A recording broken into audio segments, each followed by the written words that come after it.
এখন তেল, এখন তো যেহেতু গোল্ড দিনার নাই, দিরহাম নাই, এই তেলটা তারা নিয়ে ওদের দেশের আন্ডারগ্রাউন্ডে বাংকার আছে, গ্যালনকে গ্যালন তেল রিজার্ভ করতে থাকলো।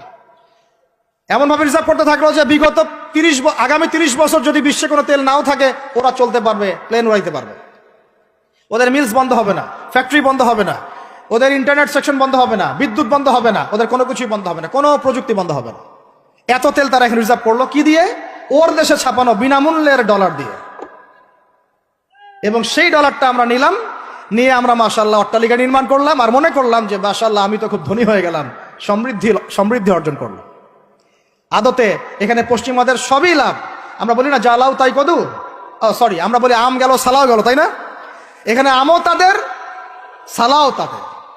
আদতে আমাদের কিছু নাই। আপনারা হাসতেছেন, এইটা হচ্ছে সারা বিশ্বের সবচেয়ে বড় জুলুম। এখন আমরা তো থার্ড ওয়ার্ল্ডের কান্ট্রি, এরাও